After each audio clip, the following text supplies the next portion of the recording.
Cast. Shout for the joy to the Lord, all the earth. Worship the Lord with gladness. Come before him with joyful songs.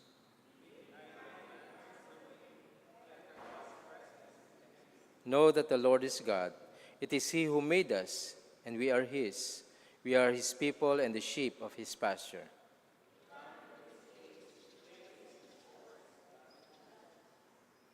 Bless his name forever. Let us worship God together. Shall we all rise as we sing our opening hymn? Praise to the Lord the Almighty.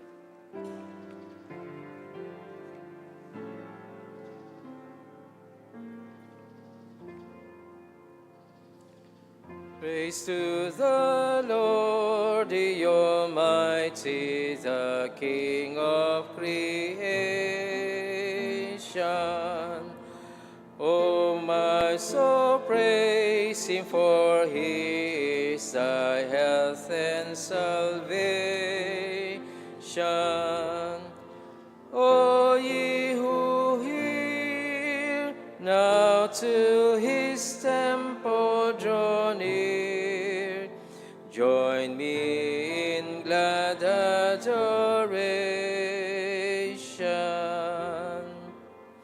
Praise to the Lord, he doth prosper thy work and defend thee. Surely his goodness and mercy here daily attend thee. Ponder anew what the Almighty can do, who with his love doth befriend thee. Praise to the Lord, oh let all that is in me adore him. All that hath life and breath, come now with praises before him. Let the Amen sound from his people again. Let thee forever adore him. Shall we all pray in unison? Heavenly Father, we thank you for gathering us tonight. Thank you for your sustaining grace that has carried us through the week. Lord, we invite your Holy Spirit into this place. Clear our minds of the day's distractions. Open our hearts to your word. And let our worship bring honor to your name. In Jesus' name, amen. Maaari na po tayo po. Yan. Muli po, good evening po sa ating lahat. Meron po ba mga bagong mukha na dapat po nating recognize? Tingin nga po kayo sa kaliwat kanan. Yan. Kung kailan po mag-isa, wag na kayo tumingin sa kanan at kaliwa. Wala na kayo makikita iba. Yan. Sige po. We greet po ang ating po mga celebrants for this week sa kanilang birthdays. July 15, Enrique Ferrer, Kay Fonache, Richie Jose, Liza Manzano, Luis Alexandra Onilia, Tristan Joseph Oreta, Isabel Celine Rosanes, Eufemio Simangan Jr., July 16, Joshua Bonivir Abad, Glenda Agas, Jason Nagduyeng, Esther Aplaya, Elijah David Aison, Marcelino Katubay, Christine Amor Molina, OJ Panaga, Liam Pokis, Maine Jorin Ramos, and Ethel Camiltan. On the 17th, Aurora Benitez, Mark J. Burgos, Cora Cabundok, Maureen Gapwa, Gapus, Jashel Gumpal, Madeline Labrador, the Reverend Benjamin Mendillo, Eden Orsiano, Melanie Kidangen, Alvin Chris Rodriguez, and Thomas Jeffrey Salazar. On the 18th, Riolina Basa, John Carlos Catalan, Arvin Decena, Daryl James Makiling, Marian Ordonez, Kiko Pabilla, Jean Pamintuan, Cristina Pascasio, Moraya Justin Santiago, and Dina Venoya. Let's sing a birthday song para po sa ating mga celebrants. Happy birthday to you, happy Jesus with you. God bless you and keep you. Happy birthday to you. Happy birthday to you. Happy Jesus with you. God bless you and keep you. Happy birthday to you. And for our wedding anniversary celebrants, July 15, Roy Evangeline Bienviaje, Dominador Jr. and Levi Raquel, Derek and Sarah Ramos. On the 17th, Davy and Daisy Mateo, and on the 18th, Michael and Loretta Flores. For our activities for this month po, ang ating pong 40 days of prayer, nag-start po tayo noong Sunday at tayo po ay nasa 4th day na po. At ito po ay ginaganap po sa ating prayer room, 9 a.m. daily until August 20, that would be Thursday. Pero bukas po medyo maaga, or same pa rin, parang same pa rin, dahil si Teacher Medi, 8. O, sige po, 8. At si Teacher Medi po ang mangunguna sa ating pong daily, 40 days of prayer. And we thank the Lord din po dun sa mga kasama po natin, na po yung mga nakikipanalangin at nakikinig po ng mensahe ng Panginoon. Also, ang ating pong Kaagapay Marino ay CUAMC, Prayer Station Ministry for Seafarers at the Love Room, o yung cubicle from 2 p.m. to 4 p.m.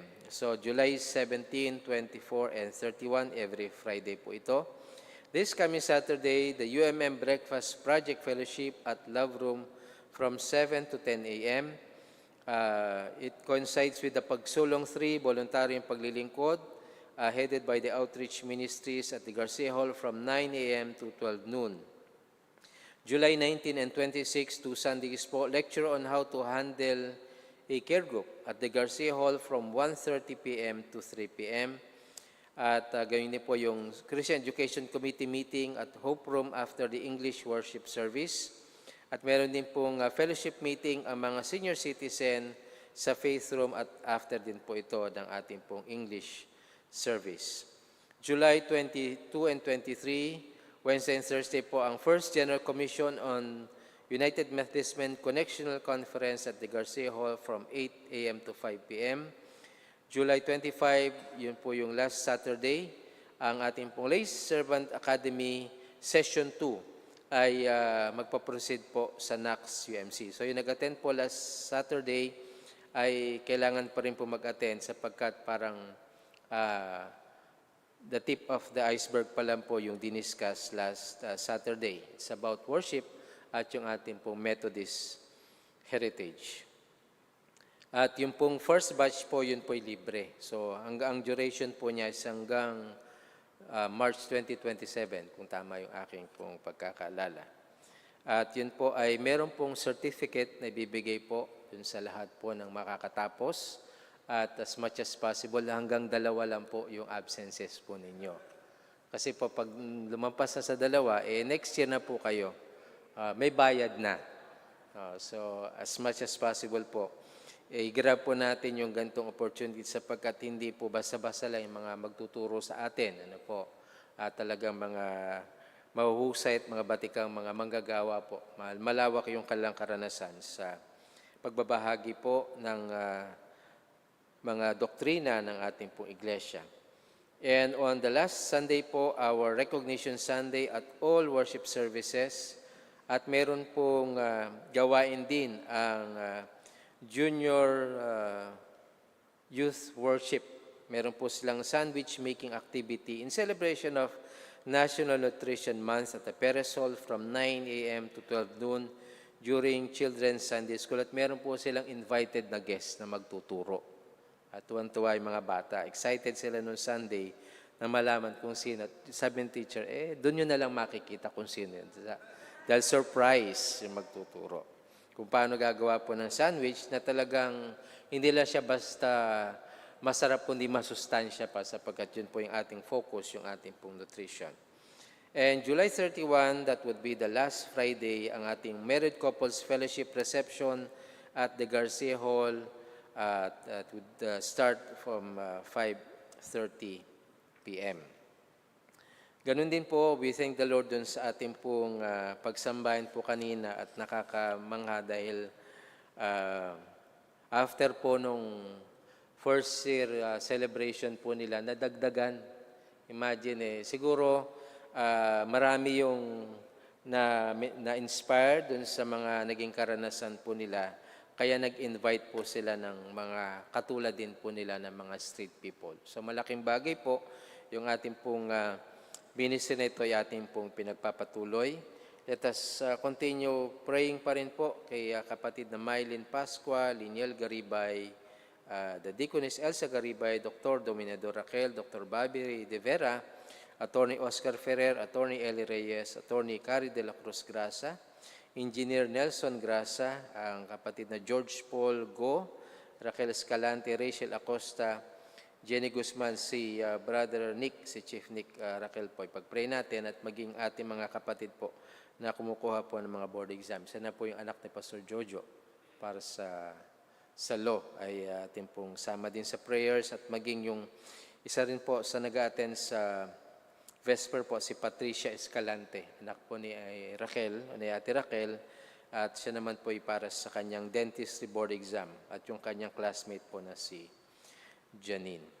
So sa gantong diwa po, let us continuously pray for our country at yung po yung mga lindol, hindi pa rin po nawawala yan. Part pa rin po siguro noong 7.8 magnitude na lindol noong buwan ng June at may mga aftershocks pa po. Yung Bulkang Taal, Canlaon, na po, Mayon ay talagang active sila ngayon at yung ating pong government as well as the United Methodist Church ay isama po natin sa ating pong panalangin. Sige po tayo po yumuko at patuloy po nating ilapit ang lahat nito sa Panginoon.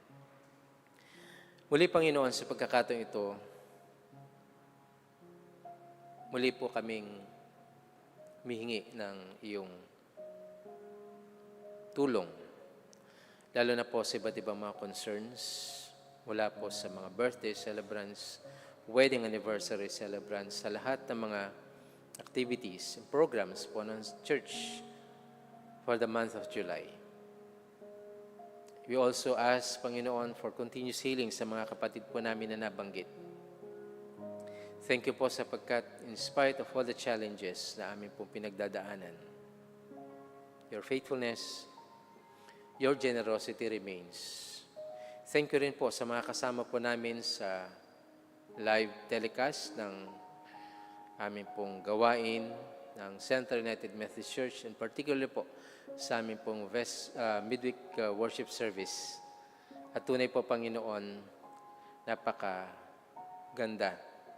It's one of the best experiences na pwede po naming maranasan. One of the best things in life ay muli mo kaming pagsamasamahin from all walks of life, from all experiences in life. At mula po dito, Panginoon, help us to draw strength from one another.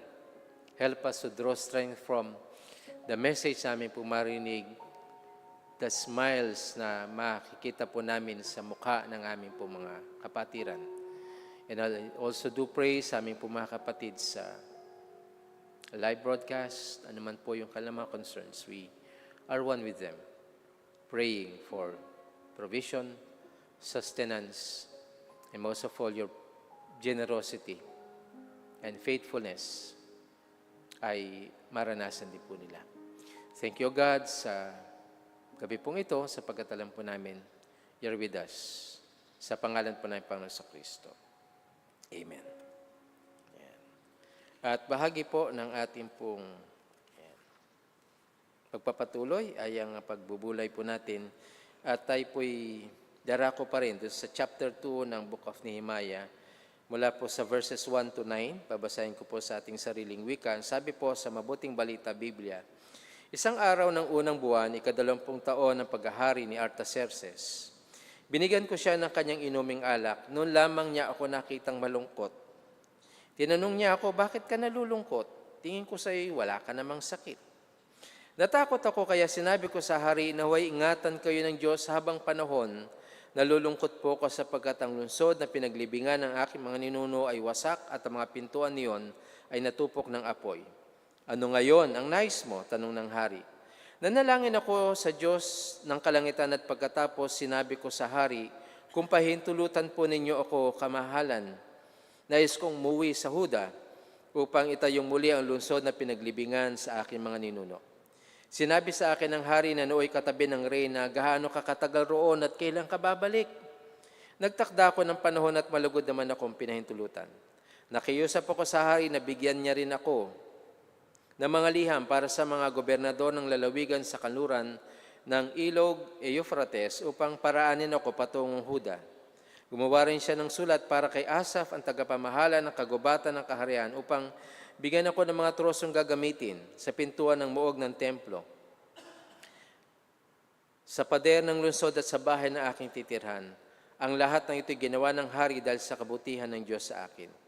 Nung ako'y umalis, pinasamahan pa ako ng hari sa mga pinuno ng hukbo at isang hukbong nakakabayo. Pagdaan ko sa gobernador ng lalawigan sa kanluran ng Euphrates, iniabot ko sa kanila ang liham ng hari. Pagpalain tayo ng Panginoon sa pagkakabasa po ng kanya pong mga salita. Ito po ay bahagi pa rin po ng ating pong devotion o pagbubulay at pag-aaral po sa buhay po ni Nehemias. At kung paano din po nung pasimulan po natin, itong si Nehemias po ay cupbearer, siya po ay nagbibigay ng alak sa hari. At kapansin-pansin po na noon lang siya nakitang malungkot. Tignan nga niyo yung mukha nung katabi niyo. Ayan, nakangiti ba o malungkot? Mukha ba siyang pasas o mukha siyang ubas? Ang sabi po, the king's cupbearer is a significant position in any ancient royal court. The cupbearer was a personal bodyguard to the king. Yun, hindi lang po yung basta magbibigay lang siya ng alak. Ang sabi po, siya po ay bodyguard. Being the one who tasted wine and food before the king did, making certain no one could poison the king. He is a man of faithful and impressive character in whom the king could place a tremendous amount of trust. No, hindi lang basta nagbibigay siya ng alak, kundi meron din katangian na siya po ay personal bodyguard. He is a man of faithful and impressive character. Third, he is also a servant. Servant to the king. He was responsible for choosing most of the foods and wines the king and the court would enjoy. And lastly po, the cupbearer was also a trusted advisor to the king. Since he was constantly in the king's presence and greatly trusted, and a man of character, it was natural the cupbearer would often be asked his opinion on different matters coming before the king. Di po ba, ang sarap ng pakiramdam na nandun ka sa tabi ng isa sa pinakamataas na leader. Kahit nga po sabing taga-bit-bit ka lang, na pakiramdam mo, no? Pakiramdam mo, ano ka na rin, part ka na rin, kahit taga-bit-bit ka lang ng maleta, hindi maleta, attache case na lang. Masyadong tawag po dito, masyadong sikat na sikat. Ano? Very popular po yung maleta, so ibahin na lang natin. Yung bag na lang. No? Bag. At kahit na sabihin, ikaw lang yung nagbibitbit, ang pakiramdam mo, hawak mo yung gamit ng isa sa pinaka maimpluwensyang tao. At makikita rin po natin, mga kapatid, na itong nangyari kay Nehemias ay hindi basta dumating lang. Well, in fact, during those first 4 months, Nehemiah's prayer was likely, Lord, either take this burden from my heart or show me how to be the man to answer this burden. At makita po natin, before disclosing what seems to be bothering Nehemiah, he sought the wisdom of God. Bago po siya magpasya doon sa kanyang gagawin, humingi muna siya ng karunungan sa Diyos. Na parang sinasabi niyang, Panginoon, tanggalin mo yung bigat sa aking puso or ipakita mo sa akin kung paano maging isang tunay na lalaki para itong pangangailangan ito'y matugunan ko. So sometimes po sa atin, mas pinipili natin yung Panginoon, tanggalin mo na lang yung pasanin ko sa buhay. Para bang ayaw nating tayo ay masubok sa panahon na maayos ang lahat ng bagay. Na para bang sa atin ang gusto natin, Kung saan tayo masaya, doon na lang. Pero dumating yung panahon, sapagkat yun nga pong nauna mga talata, ay kwento nung kanyang kapatid na si Hanani, yung nangyari dun sa kalang lugar at nagdulot ito ng malaking kalungkutan sa kanya. Well, in fact, ito'y dinamdam niya for 4 months. Imagine, isang balita lang pero sobra yung pagdadala niya sa kanyang puso. At hindi lang po yun, kundi yung sa kanyang tanang buhay, ang sabi ng talata, napansin ng hari na yung kanyang mukha is dreadfully afraid. Talagang yung parang hindi mamawari. Yung lungkot niya parang may kahalong takot sapagkat napansin ngayon ng hari na para bang siya ay malungkot or depressed nung time na yon at yung kanyang naging reaksyon ay taliwas dun sa customs nila that it was forbidden to be sad in the presence of the king. The idea was that the king was such a wonderful person that merely being in his presence was supposed to make you forget all of your problems. Na kapag kasama mo ang hari, kailangan wala kang problema. It also falls sa atin po bilang mga mananampalataya, mga kapatid, na kapag tayo po ay nasa Panginoon, yung kalungkutan dapat iset aside natin. Diba may kanta po, si Jesus ang lahat sa buhay kung kaya't may ngiti sa labi. Problema ay dumarating, ito'y kanyang aalisin. Si Jesus ang lahat sa buhay kung kaya may ngiti. So para kay Haring Artaxerxes, parang very unusual. Imagine 20 years ka nang naglilingkod sa hari, tapos once ka lang na makitang iba yung mukha mo, iba yung aura mo, there is something wrong. When Nehemiah looked sad, it could have been taken as a terrible insult to the king when the king said, "This is nothing but sorrow of heart." Nehemiah knew the king had noticed his sadness and that the king took it seriously. Nehemiah must have wondered if the next words with the king would be off with his head. Parang ang iniisip kahagad nitong si Nehemias o nitong si Nehemiah, kapag sinabi niya kung ano yung bumabagabag sa kanya or dinisclose niya kahagad, ay magkakaroon ng negative impression yung hari. Dahil ganyan itsura mo, papupugutan na kita ng ulo. Kasi ayoko dun sa kaharian ko yung malungkot. Ayoko sa kaharian ko yung nakasimangot. No, ayoko sa kaharian ko yung sangmalmal yung mukha. Yung parang sambakol yung problema. At sa presensya po ng Panginoon, mga kapatid, there is nothing for us to be afraid and to be sad sapagkat kung naniniwala tayong pinagkakalob ng Panginoon, yung lahat ng ating mga pangangailangan, hindi mo kailangang malungkot.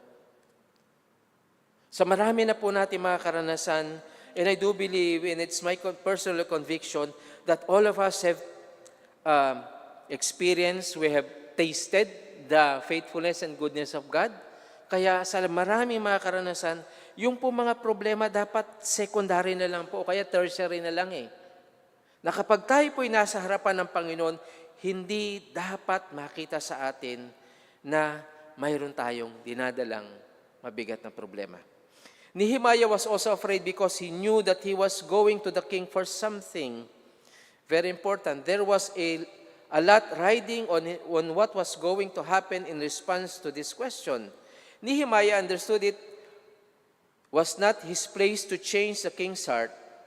He prayed and left it up to the Lord instead of dropping hints and trying to manipulate the question or situation. Then one day, 4 months later, the king's heart was different. Ang tanong, are we making the mistake of trying to change someone else's heart or instead of leaving it up to the Lord to do it? Makita po natin that after praying, God provided Nehemiah the courage to speak out the concerns and be heard by others, no matter their position or designation may be. Kaya nung tinanong siya nung hari, ano ba yung bumabagabag sa iyo? Anong sinabi niya?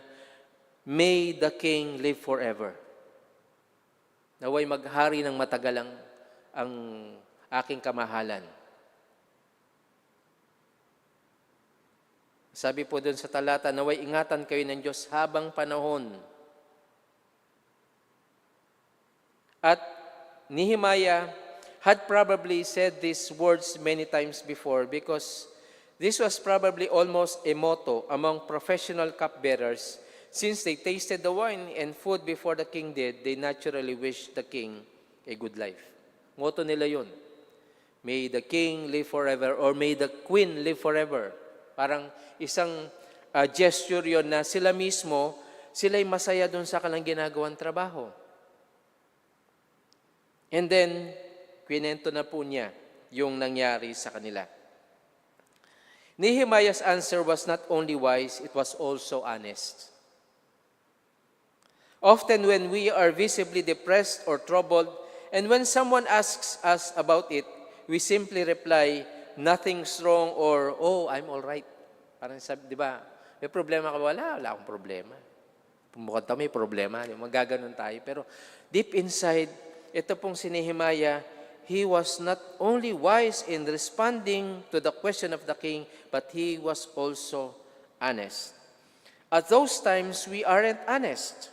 Many people are troubled by this dilemma. No one wants to be a whiner, boring others with our problems when the other person may only be asking out of common courtesy. On the other hand, we know the tremendous value there can be in sharing our concerns with someone else who can pray with us and perhaps share some wisdom from the Bible. Kung minsan po, di ba, tanungin mo lang, kukwento na yung buong talambuhay. Alam mo, pastor, nung bata ako, ganito kami.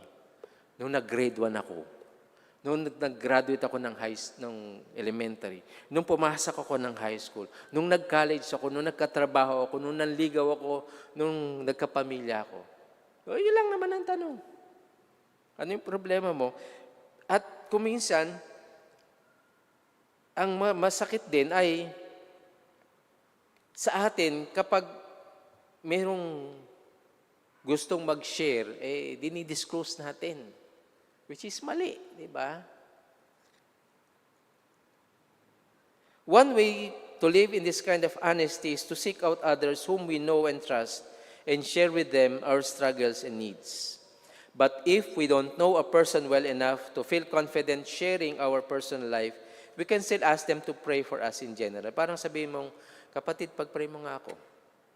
Wag mo nang, kung wala ka masyadong, hindi pa establish yung relationship mo sa kanya, wag masyadong i-open. Kasi maaaring i-take advantage yun at magugulat ka na lang, bida ka na. O si ganito, nag-share sa akin. Alam mo ba yung problema niya? O, ayan. They don't need to know all the details to pray because God knows all the details. Also, when someone asks if we are troubled, we can be open to the idea that this person is a special gift to us at this time. However, ang sabi po, we must avoid two traps. First, we must avoid shopping for advice, asking many people, telling all of them our problems until we find the advice we want. Parang pag hindi mo gusto yung advice, magtatanong ka. No, lumapit, Pastor Jojo, hindi nagustuhan. Pupunta si Pastor Lito. Pastor Lito, ganito. Hindi nagustuhan yung advice ni Pastor Lito. Punta kay Pastor Genesis. Pastor Genesis, ganito. Hindi na nagustuhan yung advice. Pumunta sa akin. Hindi na nagustuhan yung advice. Nagpunta kay Teacher Medi. Hanggang lahat ng tao, diba? Ang tawag po doon is shopping for advice. Alam po niyo mga kapatid, hindi natin kailangan gawin po ito. Hindi natin kailangang humingi ng advice na kailangan natin. Kung ang gusto lang po natin ay express yung ating damdamin, na po, yung ating mga concerns, yun lang po ang i-disclose natin. Huwag masyadong detalyado. No? Wala ka naman sa impeachment court, so hindi mo kailangan detalyado lahat.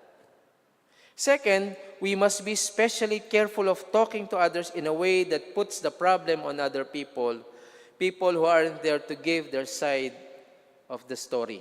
Na po, ito rin po ay isang bagay na dapat po nating iwasan. Na parang ang sineshare lang natin is yung concern natin, pero hindi natin pinapakinggan yung kabilang kwento. Diba, sabi nga po, there are always two sides of the coin. Two sides of the story. Yung kwento mo at kwento niya. Nehemiah didn't say to the king, I'm sad because these incompetents in Jerusalem have had 100 years to build the walls and they haven't done anything. Kumbaga po, itong si Nehemias, nung sinabi po niya yung kanyang problema, sabi niya, nalulungkot po ako sapagkat ang lungsod na pinaglibingan ng aking mga ninunay wasak at ang mga pintuan niyon ay natupok ng apoy. Yun lang. Hindi na sinabing, alam niyo po ba, yung kapitan ng barangay namin doon, ganito siya. Yung mga kagawad, ganito. Hindi na po niya dinisclose, kundi sinabi niya directly yung kanyang concern sapagkat alam niya, yun yung gusto ng hari. He described the problem without blaming anyone else. When we fail to do this, there is a word for it. Tama yung sinabi ni Ma'am Imelda, chismis. No?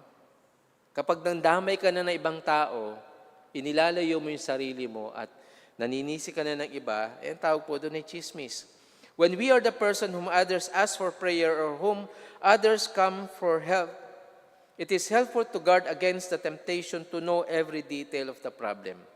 Of course, ang sabi nga po, it is interesting to hear the details of the problems others have, but we do not need to know all the fine points. Our prayer is still valuable if we don't know all the details. We are not less able to lead them to Jesus for His loving care. Some things need to be talked out more than others, but sometimes we want the other person to talk it out more for us than for. Po, ito yung, kuminsan hindi na natin kailangang alamin pa yung punot dulo. Kung ang kailangan lang nila ay may pag-pray. Sinabi ng pastor, pag-pray mo naman ako. Ngayon kung di-disclose nila, well and good. Pero kung hindi di-disclose, huwag mo na pilitin. Sige na, sabihin mo na, huwag ka mag-apex man. Tayong dalawa lang nakakalam. Diba? Tapos kinabukasan. O sino mga ano, dalawa lang kami. Sino ang sinabihan mo? Yung isa doon. May nakarinig. So, anong nangyari po, sa halip na yung concern ay na-contain, lumawak siya na lumawak. At naging maingat po itong si Nehemias na sabihin sa hari yung kanyang concern. Yun lang. Nung sinabi niya, nangyari po sa aming lungsod, yung pintuan, yung pader, yung bakod, ganito po. Yun lang po ang gusto kong ilapit sa inyo. After saying Nehemiah's concerns, it was God who gave the compassion and understanding to King Artaxerxes regarding Nehemiah's situation and was allowed to do his desire. At alam din po natin yung help me Lord prayer. Diba ba? Ang sabi ng hari, ano ngayon ang nais mo? Nanalangin ako sa Diyos ang kalangitan at pagkatapos, parang instant lang. Yung help me Lord prayer. It was an immediate, silent, help me Lord prayer. Nehemiah knew this was an incredible opportunity and he did not want to miss the chance.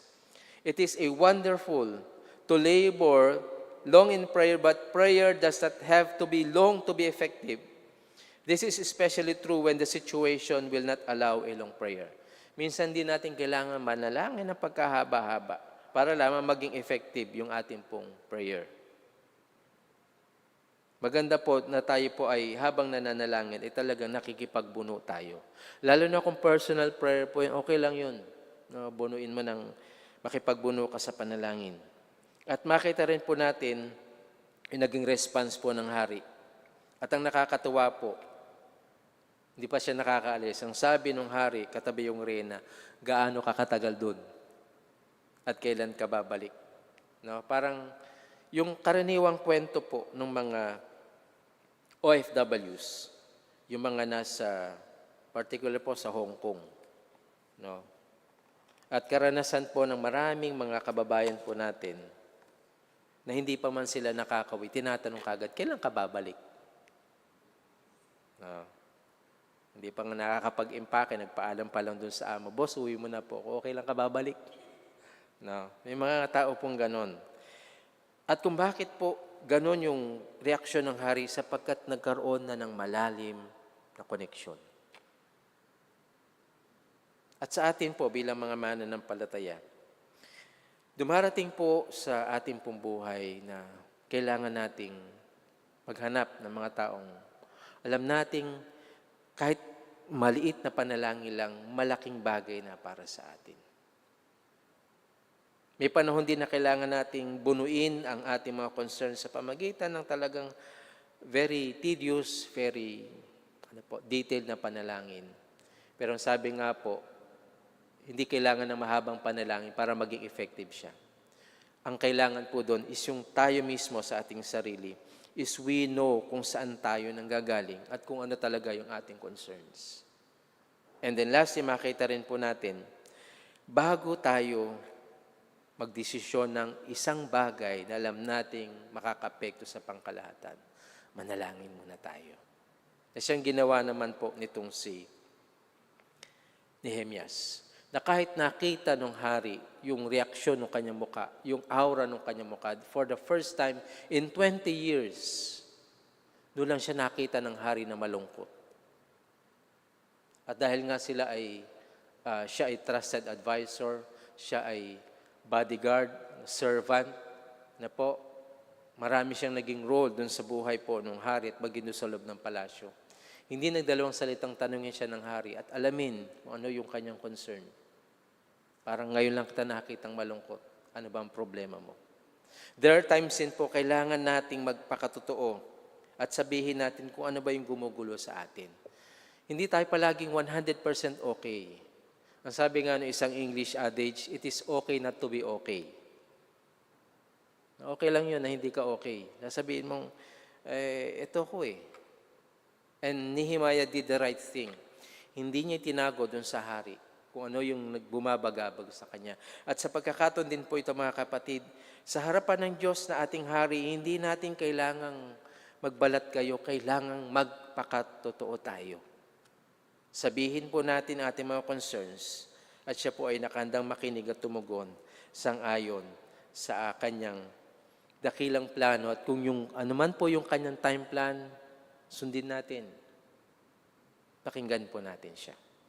At nawa po mapagpala po tayo ng mensahe at ng paalala para po sa ating lahat na may mga taong nariyan lang sa tabi-tabi. Gusto mag-share, gusto makinig at manalangin para sa atin. Sa pangalan ng Anak, Banal na Espiritu. Amen. At yamang tayo po napagpala ng mensahe ng Panginoon, bigay naman po natin ang ating bahagi sa pamagitan po ng ating po mga kaloob.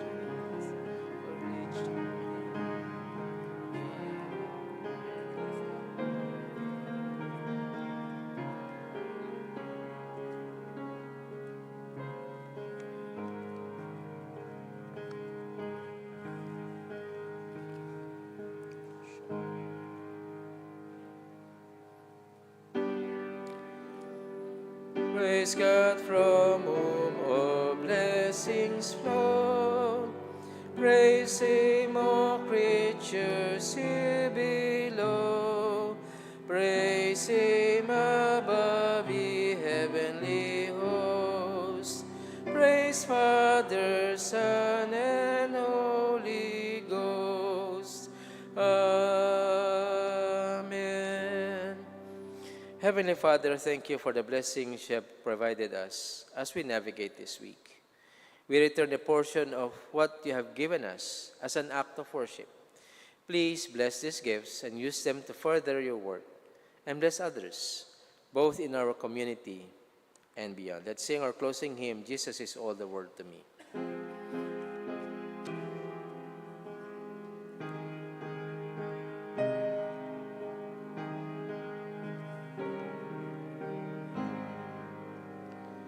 Jesus is all the world to me, my life, my joy, my all.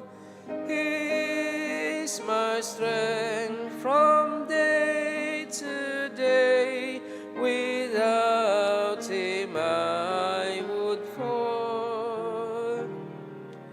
When I am sad, to Him I go, no other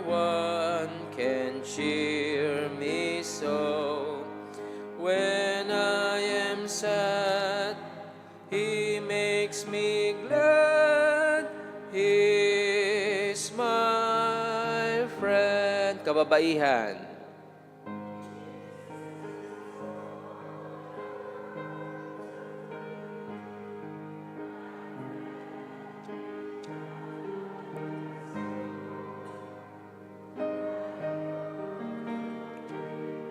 For blessings and He gives them more and more.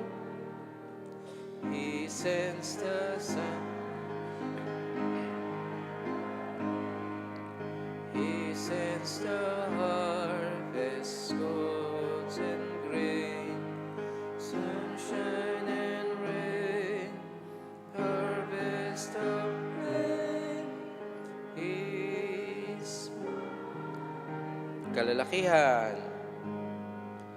Jesus is all the world to me, and true to Him I'll be. Oh, how could I this friend deny when He is so true to me? Following Him, I know I'm right. He watches o'er me day and night. Following Him by day and night, He is my friend. Tayo pong lahat. Jesus is all the world to me. I want no better friend. I trust Him now, I'll trust Him when life's fleeting days shall end. Beautiful life with such a friend. Beautiful life that has no end. Eternal life, eternal joy. He is my friend. Tayo po'y manalangin. Muli po kami nagpapasalamat, Panginoon, sa gabi po ito. True enough, Panginoon, marami pong mga taong nakatingin sa amin. Matataas na mga tao, pangkaraniwan. Meron silang iba't ibang impression sa amin sa tuwing kami kanilang makikita. At totoo po, Panginoon, sa karanasan itong si Nehemias. At ang sabi nga po ng talatas, nung minsang makita siya na malungkot ng hari, sa loob ng 2 dekada, for 20 years, noon lang siya nakitang malungkot ng hari. At sa usaping layman o mga pangkaraniwan tao, hindi nararapat sa isang kaharian na mayroong malungkot. Nang ibig sabihin, hindi siya kontento, is not satisfied dun sa leadership ng hari.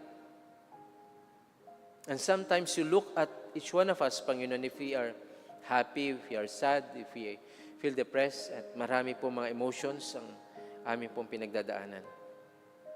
We ask patuloy, Panginoon, na kung kami po yung tanungin, magpakatotoo kami. Help us to be honest. Hindi na po namin kailangan salita pa o bumikas sa mga matatalinghaga at mabulaklak na mga pananalita, just only to impress you because you know everything, Panginoon, inside and outside of our lives. Alam mo lahat. Kung kaya, Panginoon, kami po ay nagpapakatotoo sa iyo sa mga oras pagkakatotoo. At alam mo, Panginoon, ng aming pong mga buhay ay dumadaan sa iba't ibang mga karanasan. We also pray kay kapatid na Charmaine Palafox, complete healing, na sinend po ng kanya pong mahal na ina. Ikaw po ang provide ng kanilang mga needs, and we don't know, Panginoon, the extent ng kanya pong pinagdadaanan. We pray for those who are going through therapy sessions, so mga treatment. We pray for provisions. We pray for comfort para po sa kanilang family. And thank you rin po, Panginoon, sa mga panahon na kami yung ginagamit upang may mga tao kaming matulungan to somehow ease their problems. Mabawasan yung kanilang dinadala. But it doesn't mean, Panginoon, na kami ang magdadala sa aming sarili. Merong Panginoon at ikaw yun, walang iba, na nakakaunawa sa mga pangangailangan at hayaan mo maging channel of blessings kami, channel of support, channel of understanding, maging prayerful kami palagi. At salamat po sapagkat part din po ng aming ministry is yung we would pray for those who would want to be comforted in this trying times of their lives. We continuously lift the loved ones of General Romeo Suleiman David, si Tita Pilar, Panginoon, Takalapon Sambayan. True enough, his life was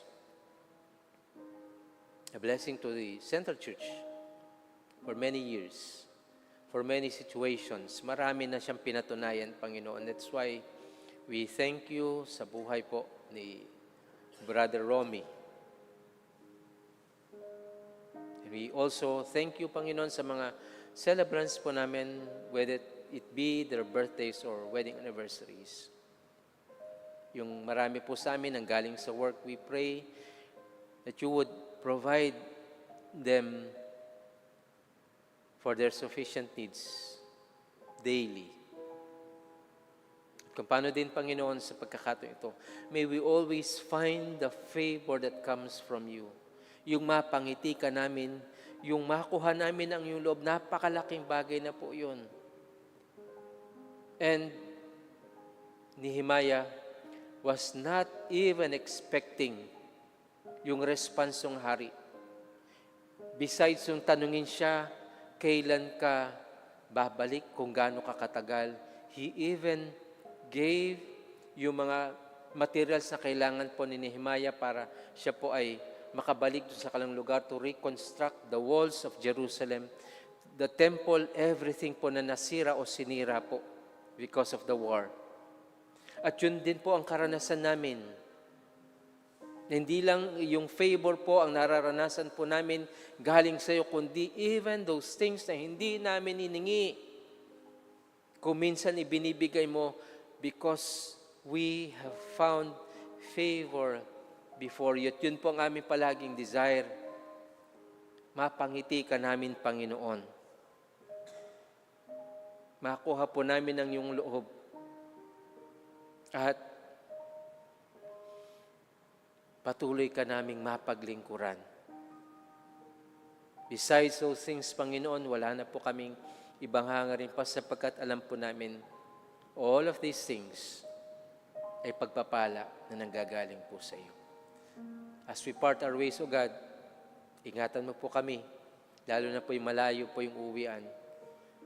Yung mga magpapahinga po sapagkat meron silang trabaho mamayang gabi, yung iba po'y magmamaneho pa, Panginoon. Marami pa po mga kailangan po namin gawin. And we pray continuously po para sa multi-purpose building for its completion. At mga tao po na magiging partners po namin sa ministry. Salamat din po sa Church ng Central for allowing us to gather once more and celebrate your faithfulness in our lives. This is our prayer in the precious and mighty name of our Lord Jesus Christ. Ngayon tanggapin po natin ang mayamang pagpapala ng ating dakilang Diyos sa sumasa ating lahat. Nawa ang ating paglilingkod ay kanyang kalugdan. Mapangiti natin palagi ang ating dakilang Diyos. Mapaglingkuran natin siya ng buong puso, ng may katapatan, ng may sinseridad. At patuloy niya, gabayan ang ating mga lakbayin, ang ating pananalita, ang ating prayer life, ang ating ministries, at lahat ng ating involvement sa church na to. Tayo ngayon ay hahayo upang maglingkod at maging bahagi ng pagbabago sa lipon ng ating ginagaluhan. Ang mayamang pagpapala ng Ama, Anak at Banal na Espiritu sumatin ngayon at magpakailan-kailan paman. Amen. Amen. Amen. Amen. Muli po magandang gabi sa ating lahat. Palakpakan po natin ang Panginoon.